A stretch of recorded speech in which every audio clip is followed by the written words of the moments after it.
Hello Aries, Sun, Moon and Rising. These are your love messages for the second half of April. A very happy birthday to those of you that are celebrating your solar returns during this time.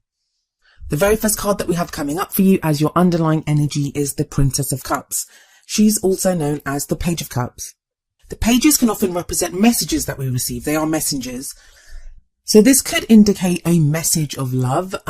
This may be someone, like in a very kind of practical sense. This could be you've opened up to someone and said how you feel, or someone's opened up and said how you feel, or someone wants to. Because cups are all about our emotions, how we feel.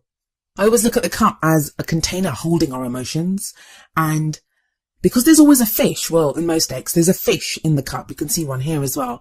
It's like there's something there. There's something like there is a spark of love, or there's something that's growing and that needs nurturing, and expression.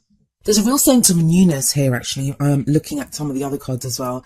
Something very new beginning. It could be like new feelings, new way of doing things in your love life. Even if you're in a relationship, there's something now that may be a new feeling that you have for your partner. But we'll see how this card plays out with the other cards in the spread. The next card that I have coming up for you at the heart of your reading is the Ace of Wands. So the kind of energy that your love life kind of revolves around at the moment is one of passion, creativity, of ace is always about the potential for a new beginning. I always feel like when an ace shows up, you're being presented with a door, but it's up to you if you want to walk through it or not. So there's the potential here for something new beginning. You may have kind of stirring passions for someone, especially with that Page of Cups there. The pages and the aces, they seem very similar to me always. There's always like that kind of just the hint of something new beginning. So if the Page of Cups is all about emotions and happiness, something that makes you happy, the Ace of Wands here, there's real kind of passion behind it. Excitement. This is something that excites you. Now this could be feelings, obviously, for someone. You could have like passionate feelings for someone. But even if there's no one in sight, maybe you've got a kind of renewed vigor to do something with your love life now, to get out there and meet someone and to be with someone. I almost feel bad for you though, Aries, because this is like, I think, the worst time of year for that to happen. Yes, by the time, for the time span that this video covers, Venus will not be retrograde anymore. She'll be direct, but she'll be in a shadow phase. But Mercury is still retrograde. So we're still in retrograde season. But I can understand why you have this kind of excitement and newness and desire to do something, because you have the Judgment card coming up in the past. The Judgment card it's a lot of reflection. It's looking back over, you know, what we've done, what people have done to us, how we've been in relationships. It often calls for forgiveness, or at least like taking away the lessons that we've learned from those, drawing a line under them and then moving forward. It's like facing the future without fear because we've put our past to rest. So the Judgment card does talk about transformation, renewal, rebirth.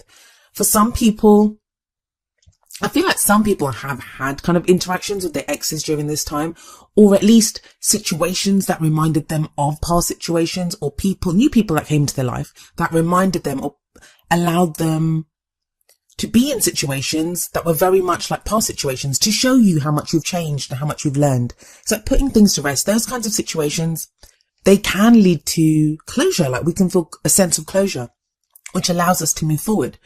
It's a great energy to have. I mean, I absolutely love the Judgment card. It's one of my favorite cards because at its core, it talks about something that we thought that was dead, but which is not actually dead. It's revived. It comes back to life. So this can be our love lives, relationships, the way we feel, even the way we were. Maybe we'd given up on our love life. That's why you have the Ace of Wands now, because you'd kind of given up on meeting someone, but now you have that something's shifted, something's changed. It's the phoenix rising up from the ashes. So Aries, those of you that have been doing the work and that have been looking at how your patterns are in relationships and have been changing, this is a fabulous card. And it's like, you know, yeah, you've done it, you've transformed, and now it's time to move forward. And where do you move forward to? Well, you have the Empress coming up in the present. She's the kind of mother figure of the tarot. She very kind of divine feminine energy. She gives birth to new ideas. Some of you may be pregnant. I mean, she can refer to pregnancies. I don't usually look at those kinds of things in my readings, but do keep that in mind. If that's you, it could be referring to that. But with the ace there, with that Page of Cups sitting above the Empress, I do feel like this is the expression of something new. It's like starting something new. Yes, she has new ideas. Yes, she starts new projects. And if this was like a business reading or something, that's where I would go. But in your love life, it could be like a sense of doing something differently, connecting with that divine feminine energy. Now, we all have a connection with that divine feminine energy. It doesn't matter if you identify as male or female. It's the whole yin yang principle. We're made up of both.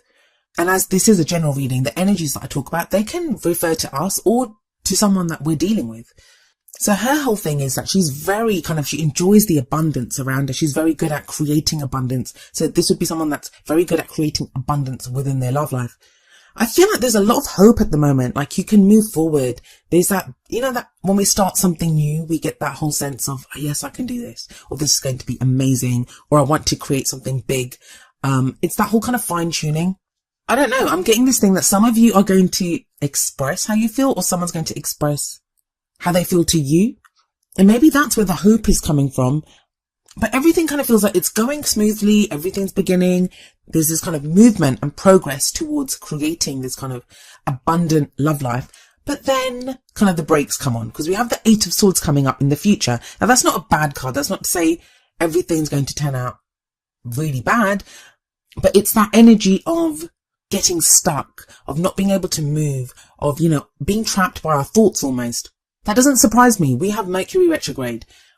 Mercury is all about communication. So that's what swords are. Swords are about, what do we think? What do we believe? And how do we communicate that? So if we see this person trapped by their thoughts almost and how to communicate them, that can indicate maybe there's some problems with communication during this time. And the future energy, it doesn't usually play out during this period. It's the energy that comes up in the present that is the main energy of this period. I still feel this is a really good reading for you, Aries. Yes, we have that in the future, but that's Mercury retrograde. I think what this reading tells you, and I always try to look for the advice in the cards.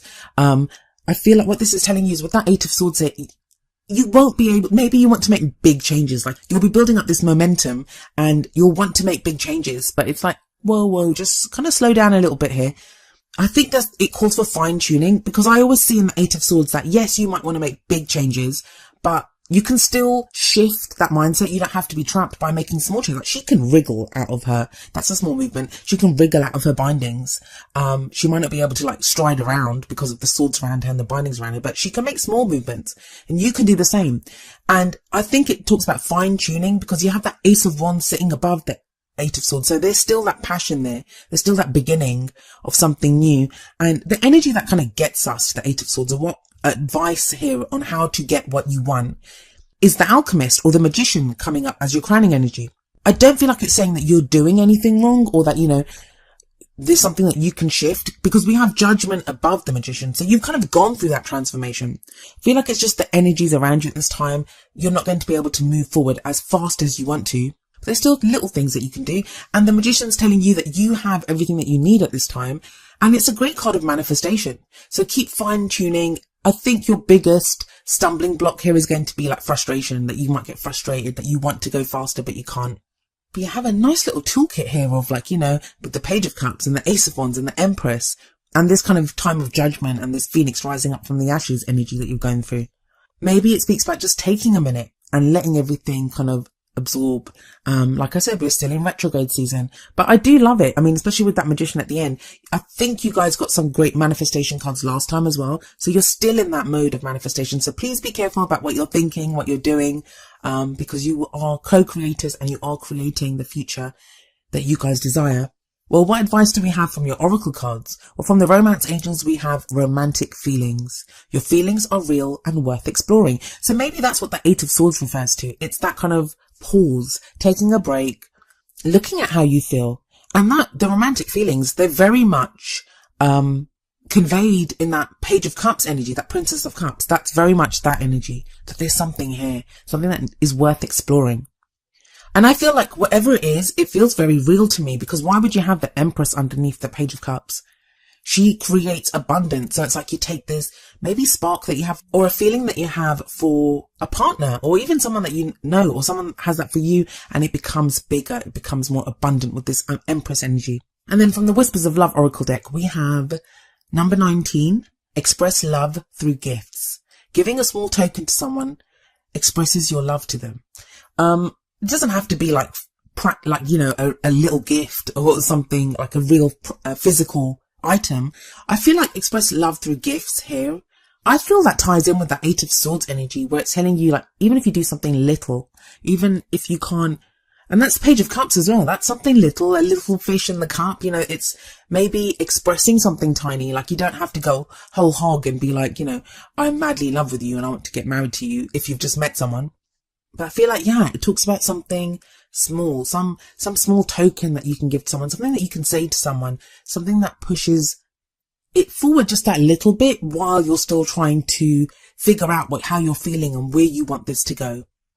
I think it's really important that you do kind of take that time.